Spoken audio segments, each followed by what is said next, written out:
This second section is going to be on family, education, and work. All four of my grandparents came from Italy, met in America, and married in America. They didn't know each other in Italy. Two came from Sicily, and two came from the province of Bari. They each had 4 children that survived to adulthood. And though those children would be my aunts and uncles, they're all gone except for one. My mother's sister is 99 years old and turned that the day after Thanksgiving last year. Unfortunately, she is totally deaf and has dementia. I would not want to be her. Both my grandfathers served in World War I. All right. My paternal grandfather had already emigrated to America from Sicily, a little town called Racamulto, which I actually did get to visit a few years ago. And after only 3 weeks of basic training, I had 8 weeks, he only had 3, he was sent to France to fight in trench warfare. Now one day, they were ordered out of their trenches to charge the German line. Machine gun fire erupted. Machine gun fire killed the soldier to my grandfather's left and killed the soldier to my grandfather's right. My father said my grandfather wasn't hit. His sister, my aunt, said he was hit in the leg because she saw the ugly scar when she took care of him when he was older. Either way, he survived. And you figure just a fraction, whatever, he would have been killed and I wouldn't be here. So, very lucky that way. Now, my paternal grandfather, who was from Bari, Altamora is the town, it's actually a city that he was from, was drafted into the Italian army in 1918 and at age 17. All right? You could be drafted at age 17, but you couldn't fight till you were age 18. So they made him a barber in a medical camp. Okay?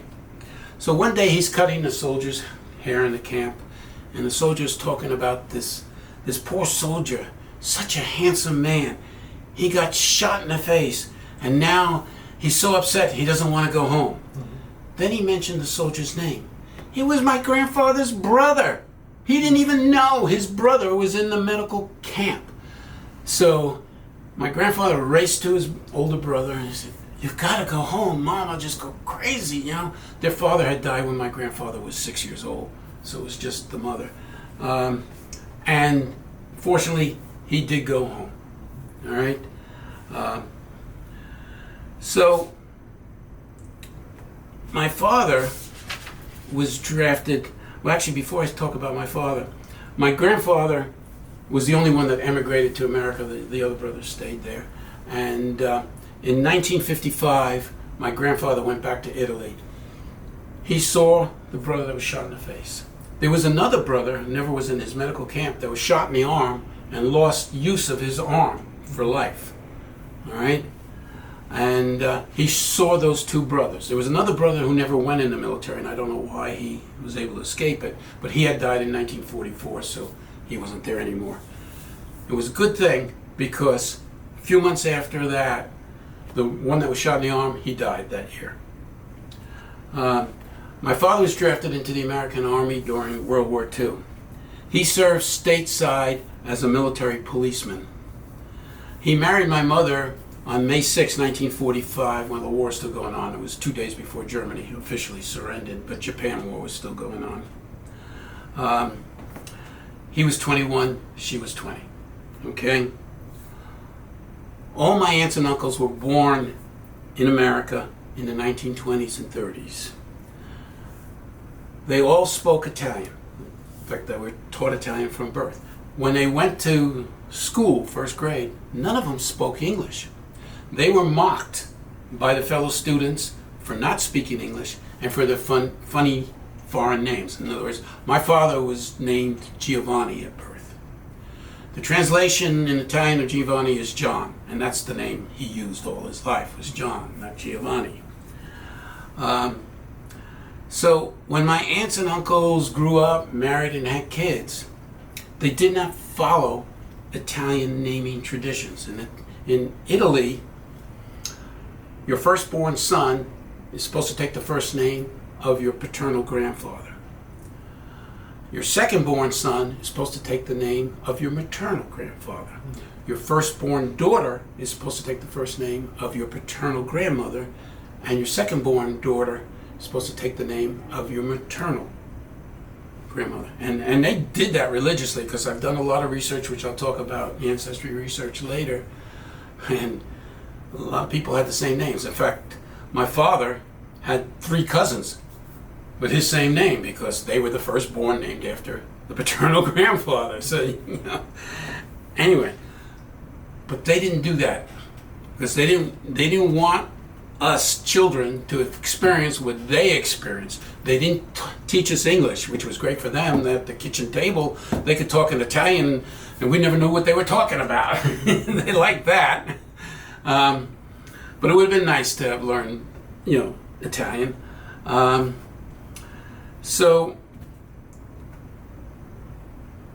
there were no special classes like there are today. If you come, let's say you come from another country today and you don't speak English, they put you in a special class to teach you in your language. They didn't do that back then. In fact, they didn't do that in the 1960s, because I have a friend whose family moved from Italy to the United States in the 1960s when he was 13 years old. They didn't speak a word of English. They didn't put him in a special class. They put him in first grade, and to learn the language that way. And they advanced into second grade, third grade faster than the other students, because, you know, he already knew the stuff, he just didn't know the language, you know.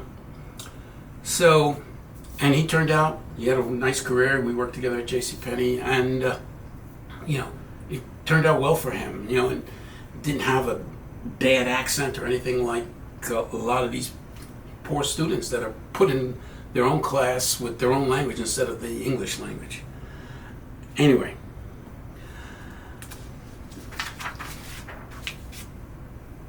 my mother and grandmothers were wonderful cooks. So was my wife, as I said earlier. I mean, she's, again, all Italian family. You know, she was raised to be a wife. That's what the Italians do with women. You know, cooking, cleaning, you know, they're taught everything. They even had hope chests. Anyway, some of my favorite dishes: lasagna. Something you probably never heard of. 2 pasta in a ricotta sauce. You know, everybody's used to the red sauces, but there's the white ricotta sauces. It's wonderful. Zeppoli, chocolate pudding with graham crackers. My mother was good at that. I loved that. You know, many others. Interesting enough, my mother, her sisters, and my maternal grandmother didn't cook lasagna. You know, they were from Bari, Italy. My other grandmother that cooked lasagna was from Sicily. Okay? Italy is a very regional thing. It didn't become a country till like 1859. It was all city-states, and, you know, they had their own culture, so to speak, and it wasn't one real culture. So when my mother had lasagna at her mother-in-law's house, she really liked it, asked her how to cook it, and she taught her mother and her sisters how to cook it, and they had lasagna every now and then from then on. My grandparents lived in the Bronx in New York City, and they stayed there most of their lives. You know, that's where they came from to America from. And at first, their children as adults also lived in the Bronx. Then we started moving out to New Jersey, Long Island, even Ohio, and eventually even Florida. My paternal grandfather was a tailor. He used to make suits for my uncle. You know, he would, you know, but in work, he basically had the hard job of putting the arms on coats. But, you know, it's very hard to do, but as a tailor you could do it. And then My grandfather was a barber, but he cut my hair into my 30s. And Grandpa, no, you're just retired. No, I want to cut your hair. Anyway, that was kind of. They both worked into their 70s. Neither ever owned a house. Neither ever owned a car. And in the Bronx with all the trains and buses, you can get around, and the stores are so close. My father, after high school, was drafted into World War II. He didn't get to do much college. He got a little college, so he worked for General Motors and worked himself up to become an accountant, even though he didn't have a college degree. He worked tons of overtime. I remember him as a kid coming home at 11 o'clock at night, all the overtime he worked. And he did that for like 15 years. They finally promoted him somewhere else. And they put in an accountant with experience who had a college degree to replace him. In 3 days, he told his boss, this job is too big for one person. And they hired a second accountant with a college degree. 2 accountants with a college degree to do what my father did as one accountant without a college degree. Think of that. I went to Catholic parochial schools, both in the Bronx, and when I was 11 years old, we moved to New Jersey. And my father constantly pushed me to get all straight A's. Found out later he was a C student himself, but he wanted me to get all straight A's. And I got mostly A's with some B's. I wasn't a straight A student. We lived when we were in the Bronx, on the 12th floor of a 14-story building that had elevators.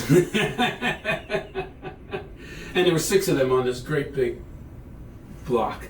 And across the street was a playground. And I would use that a lot. Played a lot of handball there. And I played something called punch ball, which I'm sure many of you have never heard about. Okay? Both handball and punch ball, we used the same ball. It was a hollow rubber ball, usually a Spalding ball, as they called it back then. And it wouldn't be pitched to you, but you would throw it up in the air, punch it, and then run the bases, and everything else would be like baseball. Except in the playground, the field was maybe 50, 60 feet wide, very long, but not very wide, compared to a baseball field, which is much wider. All right? I was quite good at both. When we moved to New Jersey when I was 11 years old, there was a town swimming pool that we belonged to, and they had handball court. And when I'm talking handball court, I'm talking one-wall handball courts. Most people think of handball as 4 walls, and there is 4-wall handball, but I only played 1 wall. And the rule there was we only played singles. We didn't play doubles. You don't get off the court until you lose. 2 summers in a row, I never lost a game. I could hit with my right hand and left hand. One of the things I used to love to do is when I hit to the left side and somebody got it and started moving to the right to get to the middle, I would hit it back towards the left side again, and there's no way he could switch back and never get the point. With 4-wall handball, which I played a little bit in college, I hated that because I did the same thing. It bounced off the side wall and went right to him. Totally different strategy. So. Also, when I was 11 years old, when we moved to New Jersey, my father got me into Little League Baseball. Okay? I turned out to be a good hitter and a good pitcher. As a junior and senior in high school, I played baseball on the high school team. It was St. Luke's High School in Hocus, New Jersey. I got a trophy in the senior year from the school as the most valuable baseball player. And there was a newspaper called The Suburban, which was delivered in several towns, and they covered the teams playing baseball, and they would choose people from the schools to be all suburban. It was kind of an all-star kind of thing, and they got us together in our different uniforms, baseball uniforms, and took a picture of us, and I became an all suburban. When I was 13, I worked part-time as a newspaper boy in Waldwick, New Jersey, where we were living. I was delivering the Bergen Record newspaper, which came out 6 days a week, Monday through Saturday.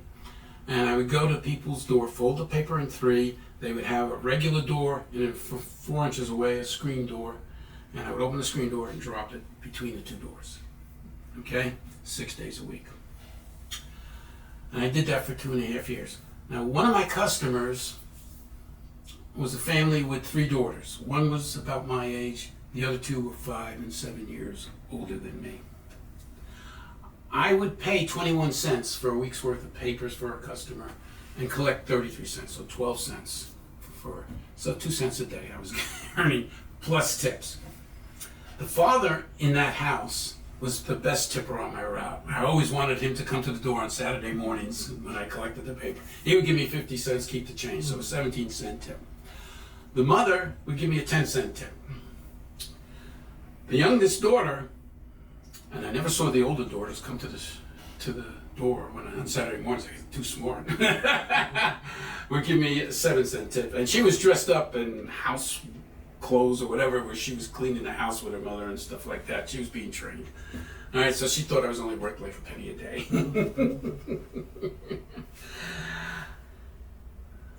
And a couple of years, after that, in my senior year in high school, in September, the start of my senior year in high school, September 1964, I went to work part-time as a grocery clerk. And already working at this ShopRite supermarket was that cheap tipper daughter. Mm-hmm. She recognized me but didn't know why. I knew her. She was the cheap tipper. She drove to work. She was 17, I was 16. And you had to be 17 to get your license. So, she had an old Buick. She drove that to work. And sometimes I would beg for her. Well, she was fast. Remember, they had no barcodes back then. That's why I was the one that putting labels on the products with the prices. And she would have to enter the price manually. She couldn't scan anything. And boy, she was fast. She had also worked before that in an Italian bakery. And I'm sure she learned some things there too, because she's great cook. So after she got to know me in ShopRite, she started picking me up when she saw me walking to work. All right, because we used part of the same route. All right. And after a couple of months of that, I decided, I really want to ask her for a date. And so one day, it was in November, I got up the courage and I was getting ready to start to ask for a date, and she started speaking. She said, her best girlfriend wanted to go out on a double date with her. Would I be interested to be her double date? So, sure. What a relief, I didn't have to ask her. Funny thing though, when the double date came, her girlfriend was nowhere to be seen. Think that was planned? Who knows? Anyway, that first date was in November. In November, also, my father got transferred to the General Motors headquarters in Detroit. And the only reason he didn't move my mother and me to Detroit right away was because he knew I had a shot at winning the math pin for the highest 4-year average. When in June when I would graduate. And I actually did win that pin, and they cheered and stuff for me, and I was kind of embarrassed by that when it happened. Otherwise, he would have moved me there in November. I never would have really dated this girl.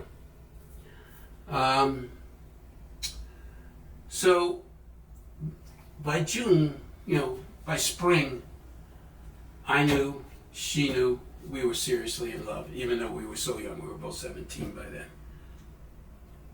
And I wanted to go to college in Rutgers because it was located in New Jersey. But my father, having a difficult marriage with me, he wanted to break us up. he forced me to go to the University of Michigan in Ann Arbor. All right. So that was a very difficult thing for me. Phone calls were too expensive back then, so we wrote lots of letters to each other. And we weren't seeing each other, and we agreed that because we were so young, we would date others, and we both did. But it never changed our feelings for each other.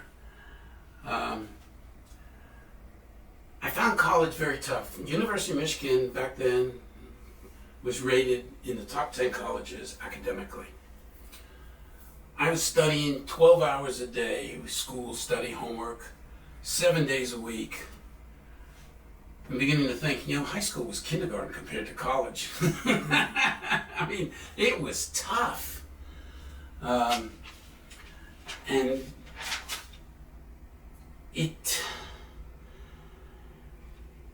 came to the point where I also miss Barbara, that's her name, so much that instead of waiting till I graduated college to get married, we got married right before my senior year in college. And so my father's plan backfired on him.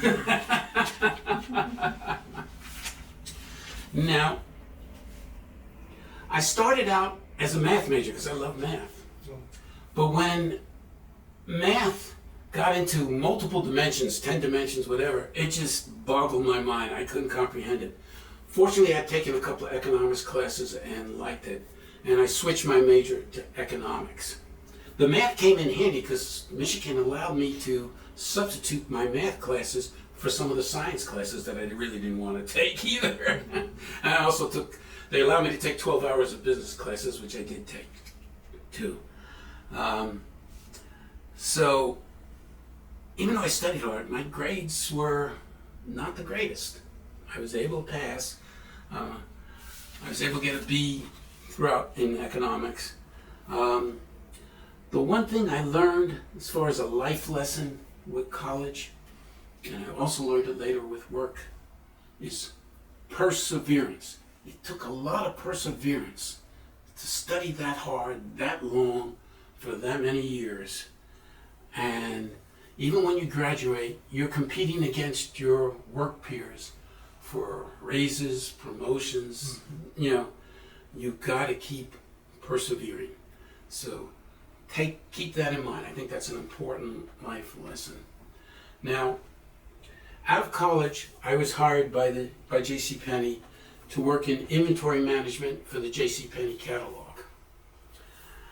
And eventually the JCPenney catalog became the biggest, most profitable catalog in the world. It wasn't when I started, okay? I even got to meet James Cash Penney, the founder of our company. And his was an interesting story. He was in his early 90s, and he wasn't really part of the company back then, but they gave him an office. And he actually started as a butcher, went bankrupt, couldn't pay his loans. The loans were forgiven. Later on, he started, not the JCPenney store, the Golden Rule store in 1902. And it did well. He tried to make things value conscious in terms of price. And it did well. He opened up other stores, hired store managers, promoted people to be store managers, and gave them a share of the profits. And and then a few years later, it incorporated into the JCPenney Corporation, which did very well for decades. And because he did so well financially by doing this, even though he wasn't legally obligated to do it, he went back and paid off his debts from being a butcher with interest because it bothered him.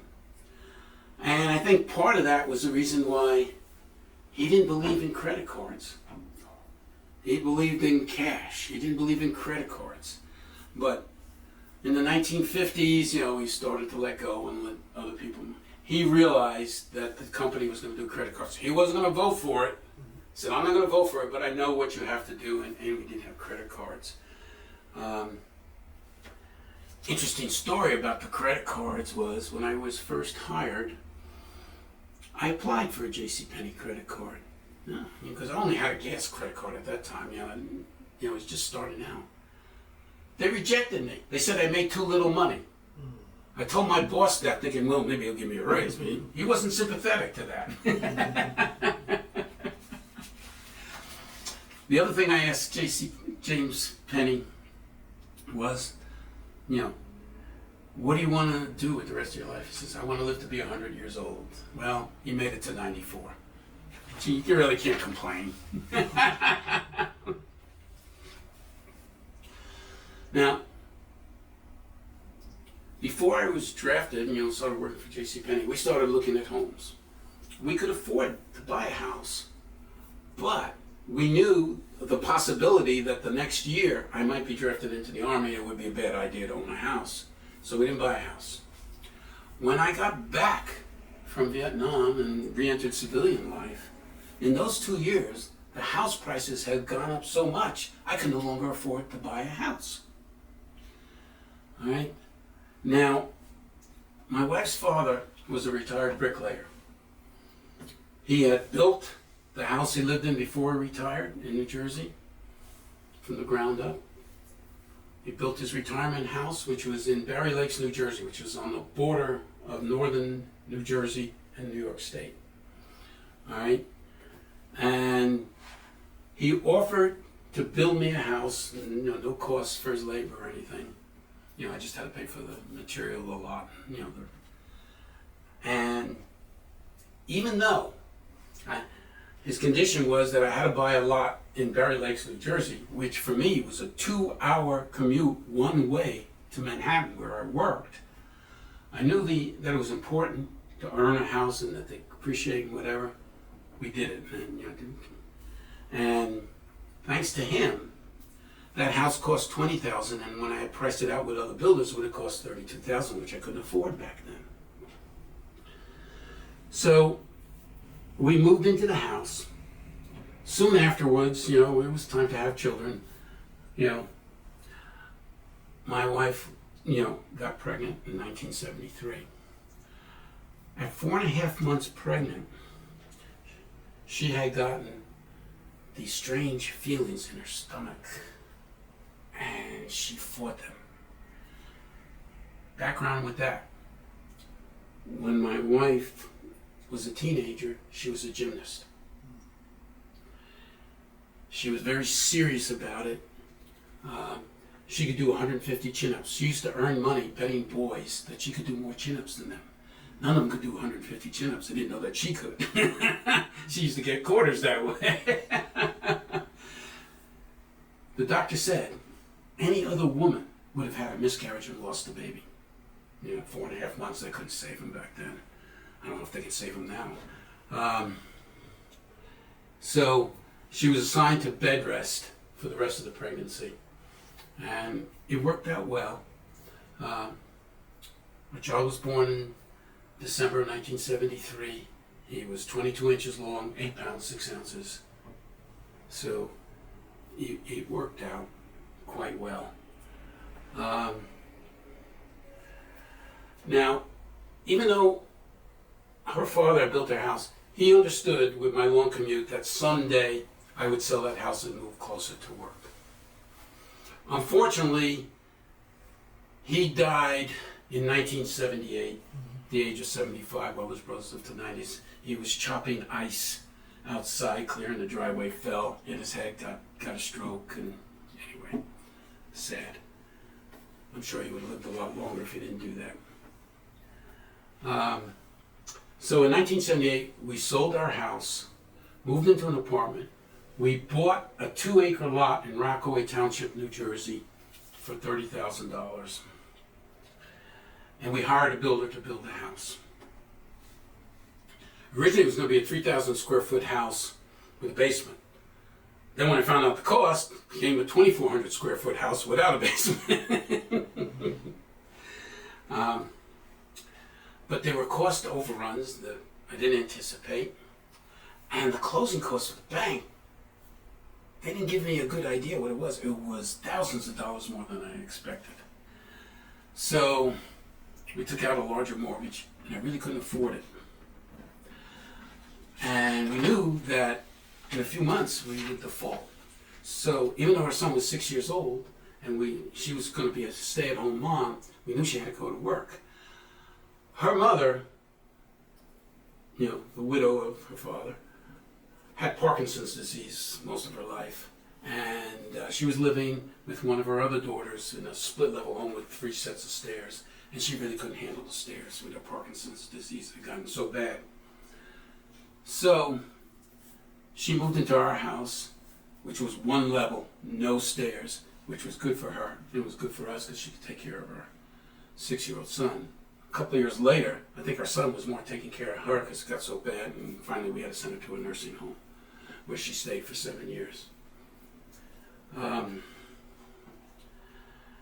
And moving into that house in Rockaway Township, New Jersey, I quadrupled my mortgage, which is one of them. And the interest rates, instead of the 5-6% mortgage rate, was 10.5%. In late 1970, inflation was just ridiculous. But with my wife working, we were able to afford it. And then when Ronald Reagan in 1981 cut taxes, and that really helped us too. But my commute was an hour and a half each way instead of 2 hours each way. 8 years later, it was an hour and 45 minutes each way instead of an hour and a half. And I'm thinking to myself, I got 20 more years till I retire. How am I going to do this for 20 more years? It was at that time that JCPenney announced they were moving their headquarters from Manhattan to Texas. So I agreed to go on that move. It was the biggest raise in net pay in my life because I lived in New Jersey, worked in New York. New York State income taxes were very high, still are. New Jersey state income taxes were very high, still are. And both states included both incomes to tax. Even though my wife worked and lived in New Jersey, New York State taxed her income anyway. And New Jersey, even though I worked in New York, I lived in New Jersey, they taxed mine too. So getting rid of those 2 state income taxes and coming to Texas with no state income tax was the biggest increase in net pay that I ever got. It was great. Plus, for less money than I sold the house in New Jersey, I got a much bigger house with a shorter commute in Texas with many more features like all brick instead of all wood and stuff like that, higher ceilings and just beautiful, expensive features that my New Jersey house never had. Now my son was 14 years old when we moved from New Jersey to Texas. He was already bigger and stronger than me. He's now like 6'3" and he's really big and strong. He was very good mechanically, which I never was. My father was good mechanically, but I never was. My grandparents weren't good mechanically either. And they had something in Texas that I had never heard of. The high school had a home building class. Each year, the students would build a house which they would sell. And my son eagerly signed up for that class. Within 1 week, the teacher made him foreman of the job. That's how good he was. A couple of years later, he competed in the written test for the state title for Texas Vocational, and he won the state title. He's really good. He took business entrepreneurship in college, and when he graduated, he became a general contractor. He's very successful, and just like his maternal grandfather, he built his own house, much bigger house, 3,700 square feet, 1-level ranch.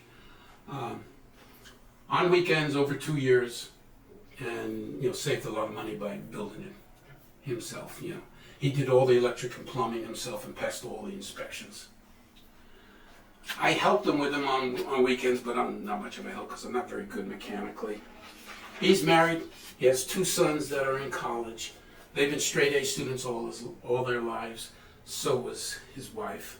My son was, more of an average student, but his mechanical skills are just amazing. So both his sons have partial scholarships. My son and sister were born on the same day, 7 years apart. Okay, even my cousin, who's older than both of them, of course, was born on the same day. So now you know when the Italian mating season is. Struck my mind. And as I said earlier, I am 19 years older than my sister, and there are no other brothers and sisters in between. In fact, when my mother was pregnant with her, she thought she was going through the change of life. She didn't know she was pregnant. I was home for college summer break, and I kept looking at her, and I said, "Well, that belly's getting awful big. She looks pregnant," and having no brothers. And I can't ask her. She'll hit me if I did, and she would have. And then, like in October of that year, she went to visit her sister in Ohio, from Michigan to Ohio, her younger sister. Her sister took one look at her. "You're going to the doctor," and that's when they found out she was pregnant, not going through the change of life. And she had the baby 2 months later. All right. So my sister has 4 children ages 19 to 32. Okay? My son's 51, so they're cousins, but they're a big difference in age. My wife and I have been married for over 56 years. It's been a wonderful life for both of us. Marriage is so important to happiness, to health, to mental well-being, and also to financial well-being, that I would like to take a little bit of opportunity here to give some advice based on my marriage experience. Marriage always starts in romance. You're dating, you get wedding, you get the honeymoon. But of necessity, once you get married, it also evolves into a type of business. I mean, income earned, expenses, profit or loss, savings, debt, break even, It is important for the marital business to be conducted on an equal partnership between the husband and the wife. Make all the major decisions together.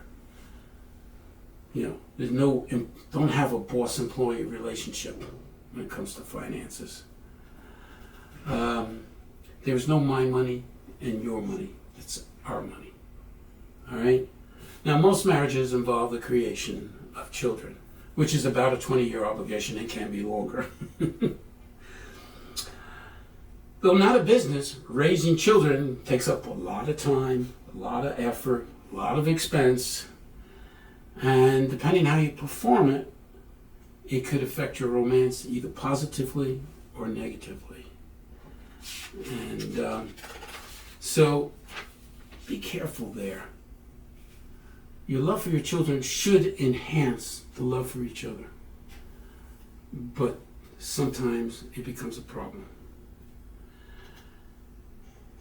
It's important to keep the romance in marriage, even though this business is taking a lot of extra time, The challenge then is to keep the romance alive, and here's some suggestions. Always kiss or hug each other when you wake up in the morning, when you go to bed, when one of you leaves the house, when one of you returns to the house.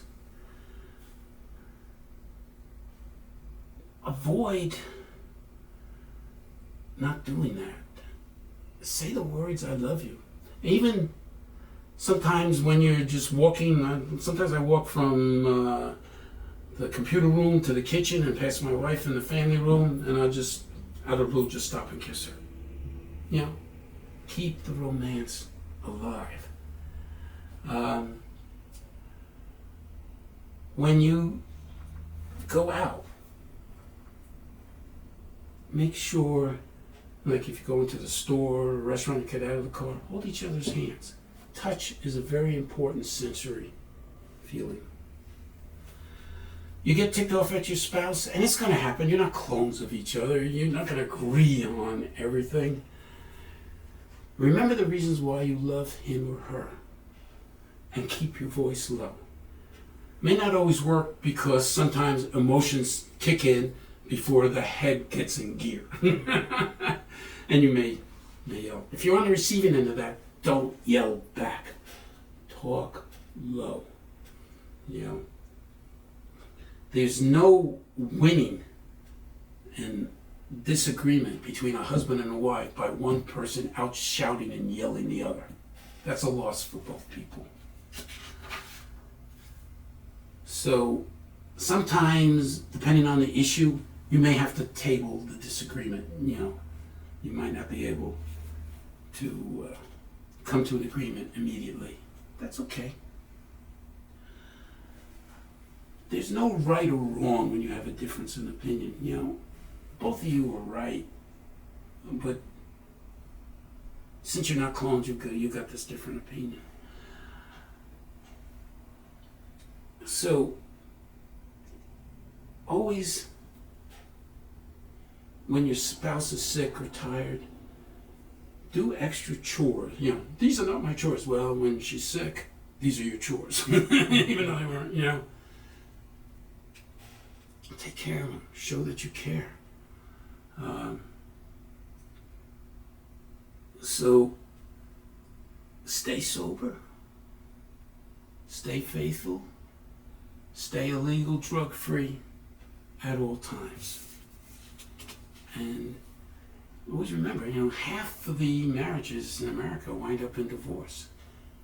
Divorce is a financial disaster.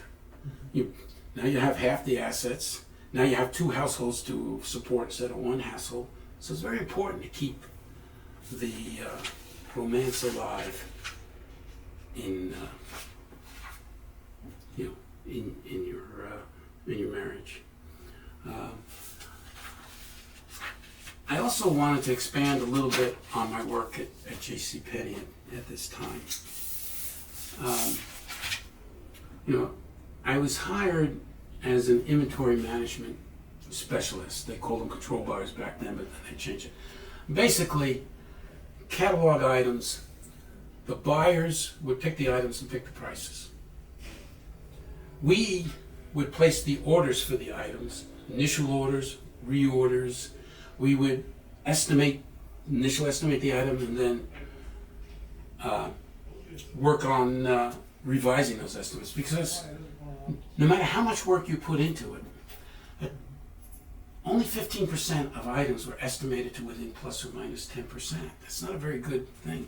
And the reason for that is we used to send out 10, 12 million catalogs.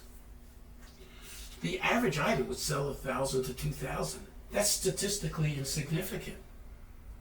So it was very hard to get your initial estimates right. And even after the catalogs went out and you start getting sales results, well, we had 3 big catalogs. The spring-summer catalog that was out for 9 months, the fall-winter catalog that was out for 9 months, and the Christmas catalog that was out for about 5 months.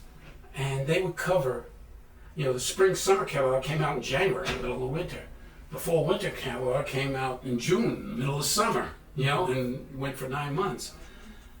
Well, the distribution, you can't get out 10, 12 million catalogs that are 1,000 pages each in a week or two. It took months to get them all out. And then some we delivered to the store and distributed to the store. So your rates of sale of these catalog items were very slow. In other words, 3 weeks out, you might be 1% done. Whereas we've had a thin sale catalog, you could get them all out at once, and in 3 weeks, you're about 50% done. So a big difference, So it's very hard to be accurate at those low percent dones. And from year to year, the distribution of the catalog might go faster or slower than the year before, and that would affect your rate of sale. And when you're 1% done, a few sales can double your estimate, from the model, but you got to be smart enough to realize that, hey, with millions of customers, You don't double your estimate on a few extra sales. You got to be a merchant as well as a good mathematician, statistician. So my career, I started in sporting goods as one of those inventory management specialists. A year later, I was drafted into the Army and came back 2 years later, and they put me in toys, and same type of position. 4 years after that, they promoted me over the inventory control specialist in toys. That was 1976. In 1981, they sent me to the bedding and bath department, which I managed for several years, and then they'd send me into women's fashions. Now, one of the things in catalog that's extremely important was return rates. The average for the company was around 30%, but women's fashions could be higher, and bedding and bath, for instance, would be lower. And so, if your estimate was 1,000, you wouldn't buy 1,000 ultimately, because you had to take into effect your returns. Now, not all returns are usable. There are two types. Even if it's usable in terms of it's not damaged or anything, if it comes in after the catalog deactivates, you can't resell it. The catalog's deactive. Nobody's buying it. If it comes in at the end of the catalog, the last few weeks, you're selling a lot less than you are in the middle of the catalog, and the returns may be greater than what your final sales demand is going to be for those last few weeks. So we had formulas built into that took into account what we called usable returns, so that you would hopefully buy the right quantity. Now, eventually, online came to be, and we had both catalog and online active at the same time, because online didn't start huge. It started slowly.